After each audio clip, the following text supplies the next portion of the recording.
കഥ കയ്യാക്കം. രചന ജിതിൻ ജോസ്. എത്ര മനസ്സിരുത്തി വായിച്ചാലും ഒരക്ഷരം പോലും തലയിൽ കയറില്ല എന്ന് ഉറപ്പുണ്ടായിരുന്നിട്ടും ഞാൻ പുസ്തകം മടിയിൽ വെറുതെ തുറന്നു വെച്ചു. പുസ്തകത്തിലെ വരികളിലൊന്നും കണ്ണുടക്കില്ല എന്നറിയാമായിരുന്നെങ്കിലും ഞാൻ ആ കോളേജ് വരാന്തയിൽ അതിൽ തന്നെ നോക്കിയിരുന്നു. മറ്റുള്ളവരുടെ സഹതാപം നിറഞ്ഞ വാക്കുകളിൽ നിന്നും രക്ഷപ്പെടാമല്ലോ, ദയനീയത നിറഞ്ഞ കണ്ണുകളിൽ നിന്നും ഒളിക്കാമല്ലോ. പറഞ്ഞാശ്വസിപ്പിക്കുവാൻ വാക്കുകൾക്ക് കരുത്തില്ല എന്നറിഞ്ഞിട്ടോ, തടഞ്ഞു നിർത്തിയ കണ്ണുനീർ തടങ്ങൾ പൊട്ടിയാലോ എന്ന് ഭയന്നിട്ടോ ഉറ്റ ചങ്ങാതിമാർ ആരും അടുത്തേക്ക് വന്നില്ല. വരാന്തയുടെ കോണിലെ നിശബ്ദത നിറഞ്ഞ ഏകാന്തതയിൽ ഞാൻ കാത്തിരിക്കുകയാണ് പരീക്ഷ തുടങ്ങുവാനുള്ള മണിയടി ശബ്ദത്തിനു വേണ്ടി. പരീക്ഷ എഴുതുവാനിരിക്കുമ്പോൾ മുന്നിലെ ചോദ്യപേപ്പറിലെ ഉത്തരം അറിയാമായിരുന്ന ചോദ്യങ്ങളിൽ പോലും മനസ്സ് പതിയുന്നില്ല. കണ്ണുനീർത്തുള്ളിയുടെ മറവിലൂടെ കണ്ട അക്ഷരങ്ങൾ മങ്ങിയിരുന്നു. തോൽക്കും, എങ്കിലും എനിക്ക് നീ പരീക്ഷ എഴുതിയേ മതിയാകൂ. ജീവിതം തന്നെ തോൽപ്പിക്കാൻ ശ്രമിക്കുന്ന ഈശ്വരനോടുള്ള പ്രതികാരം. ഇനിയും നീ എന്നെ തോൽപ്പിക്കൂ, ഇനിയും നീ എന്നെ പരീക്ഷിക്കൂ. തോൽക്കാൻ തയ്യാറല്ലാത്ത മനസ്സുമായി ഞാൻ നിന്നോട് പൊരുതിക്കൊണ്ടിരിക്കും എൻ്റെ അവസാനം വരെ. പരീക്ഷാ ഹാളിൽ നിന്നും നേരെ എത്തിയത് ഹോസ്റ്റൽ മുറിയിലെ ബെഡിലേക്കായിരുന്നു. വെളിച്ചത്തെയും ശബ്ദത്തെയും മറച്ച് കണ്ണുകൾ ഇറുക്കിയടച്ച് കമിഴ്ന്നു കിടന്നു. തലേന്നു രാത്രി ഉറങ്ങാത്തതിൻ്റെയോ അതിരാവിലത്തെ ദീർഘമായ യാത്രയുടെയോ ക്ഷീണമായിരുന്നില്ല അത്. മനസ്സ് വല്ലാതെ തളർന്നിരിക്കുന്നു. ശാന്തമായൊരു ശൂന്യത, അവ്യക്തമായ കുറേ ചിത്രങ്ങളും ശബ്ദങ്ങളും മനസ്സിലൂടെ കടന്നുപോയി. അച്ഛൻ്റെ വിരലുകളിൽ തൂങ്ങി പിച്ചപിച്ച് നടക്കുന്ന ഒരു മകൻ. കൂട്ടുകാരുടെ കള്ളുസഭയിൽ നിന്നും തിരിച്ചുള്ള യാത്രയിൽ അപ്പൻ പറഞ്ഞ വാക്കുകൾ. എടാ, നീ പഠിച്ച് ജോലിയൊക്കെ മേടിച്ച് പുറത്തൊക്കെ പോയിട്ട് വരുമ്പോൾ ഡ്യൂട്ടി ഫ്രീ ഷോപ്പിൽ നിന്നും കൊള്ളാവുന്ന ഒരു കുപ്പിയൊക്കെ എനിക്ക് മേടിച്ചു കൊണ്ട് തരണം കേട്ടോടാ. ആശുപത്രി കിടക്കയിൽ തളർന്ന ശബ്ദത്തിൽ കെട്ടിപ്പിടിച്ച് കരഞ്ഞത്. തോറ്റുപോയടാ നിൻ്റെ അപ്പൻ. കുടുംബത്തെ മൊത്തം കടത്തിക്കൊണ്ടുപോയി ഇട്ടേച്ച് ഒടുവിൽ ഈ ആശുപത്രി കിടക്കയിലാണ് ഞാൻ എത്തിയത്. അമ്മയെയും അനിയനെയും നീ നോക്കണം കേട്ടോടാ. ഇന്നലെ കുരിശിൻ്റെ ചിത്രമുള്ള വെള്ള തുണി കൊണ്ട് പെട്ടിയിൽ കിടന്ന അപ്പൻ്റെ മുഖം മൂടിയത്. കണ്ണുകളിൽ അവസാനമായി പതിഞ്ഞ ആ കാഴ്ചയിൽ പൊട്ടിക്കരയാതിരുന്നത്. പെട്ടിയുടെ കൊളുത്തുകളിട്ട് സെമിത്തേരിയിലെ കുഴിയിലേക്ക് വെച്ചപ്പോൾ ഉയർന്നു നിൽക്കുന്ന ഇടവകപ്പള്ളിയിലെ കുരിശിലേക്ക് വാശിയോടെ നോക്കി നിന്നത്. അങ്ങനെ കുറേ ചിത്രങ്ങൾ. മരണവീടിൻ്റെ മുന്നിലെ പന്തലിനു പോലും ഒരു ശോകഭാവമാണ്. സന്ധ്യാപ്രാർത്ഥനയ്ക്കെത്തിയ നാട്ടുകാരിൽ ചിലർ വീട്ടുമുറ്റത്ത് ചുവന്ന പ്ലാസ്റ്റിക് കസേരകളിൽ വട്ടം കൂടിയിരുന്നു.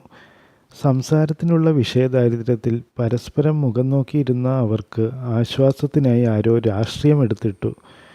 മുറ്റത്ത് രാഷ്ട്രീയ ചർച്ചകൾ ചൂടുപിടിക്കുമ്പോൾ അകത്ത് വെള്ള വിരിച്ച കട്ടിലിൻ്റെ തലയ്ക്കൽ കത്തുന്ന കെടാവിളക്കിൻ്റെ നാളം ടേബിൾ ഫാനിൻ്റെ ചെറുകാറ്റിൽ നൃത്തം ചെയ്തു.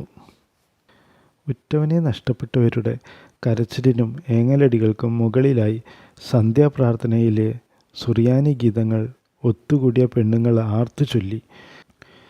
വനവാസികളായിരുന്ന പൂർവികർ ആകാശത്തിലെ നക്ഷത്രങ്ങളെ നോക്കി നെയ്തുകൂട്ടിയ കെട്ടുകഥയിലെ ഈശ്വരന്മാരാരും അത് കേൾക്കാനിടയില്ല.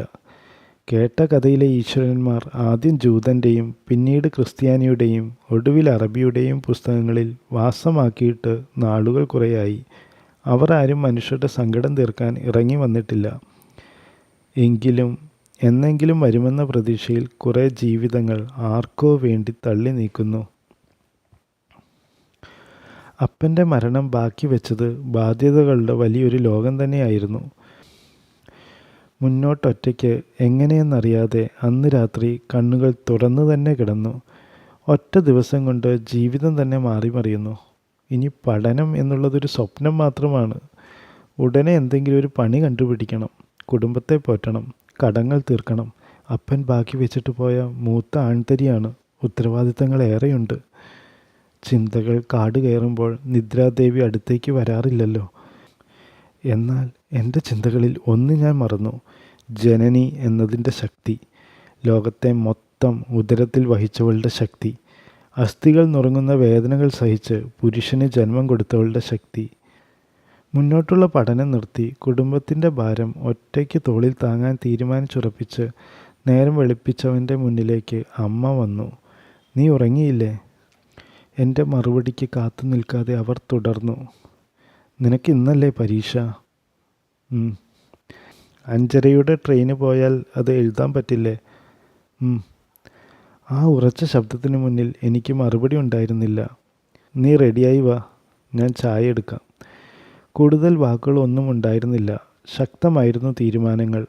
അതുവരെ അപ്പൻ്റെ തണലിൽ മാത്രം കണ്ടിട്ടുള്ള, എന്നാൽ ഉള്ളിൽ ഈ ഭൂമിയെ തന്നെ താങ്ങി നിർത്താൻ കരുത്തുള്ള ഒരു സ്ത്രീയുടെ തീരുമാനങ്ങൾ. നീ മുന്നോട്ട് നടക്കൂ, ഇവിടുത്തെ കാര്യങ്ങൾ നോക്കാൻ ഞാനുണ്ട് എന്ന് അവർ പറയാതെ പറഞ്ഞു. രാവിലെ 5:30 ലോക്കൽ ട്രെയിന് ടിക്കറ്റ് എടുക്കാനായി കീശയിൽ നോക്കിയപ്പോൾ ആകെയുള്ളത് 50 രൂപ. 40 രൂപയ്ക്ക് ടിക്കറ്റും എടുത്ത് ബാക്കിയുള്ള 10 രൂപയുമായി ജീവിതം മുന്നോട്ട് കൊണ്ടുപോകുന്നത് എങ്ങനെയെന്നൊന്നും ആലോചിക്കാതെ ട്രെയിൻ വരുന്നതും കാത്ത് ഞാൻ ആ സ്റ്റേഷനിലിരുന്നു. തോൽപ്പിക്കാൻ ലോകം മൊത്തം മുന്നിലുണ്ടാവും, തോൽക്കാൻ തയ്യാറാവാതെ ഞാനും. കാറ്റിനെ തുളച്ചു കീറി കുതിക്കുന്ന തീവണ്ടി പോലെ മുന്നിലെ തടസ്സങ്ങളെയെല്ലാം വകഞ്ഞു മാറ്റി മുന്നേറാൻ മനസ്സിനെ പാകപ്പെടുത്തി ഞാനും യാത്ര തുടങ്ങി. അനേകരെ പോലെ ഹോസ്റ്റൽ ബെഡിൽ നിന്നും എഴുന്നേറ്റ് മുഖം കഴുകി വാഷ് ബേസിനിലെ കണ്ണാടിയിൽ നോക്കുമ്പോൾ ഞാൻ എന്നിൽ പുതിയൊരു തെളിച്ചം കണ്ടു. ജീവിത വഴികളിൽ പൊരുതി കയറാൻ കരുത്ത് ലഭിച്ച, കനൽ വഴിയിൽ തണലായി കരുത്തുള്ള ഒരു അമ്മയിൽ ജനിച്ചവൻ്റെ തെളിച്ചം.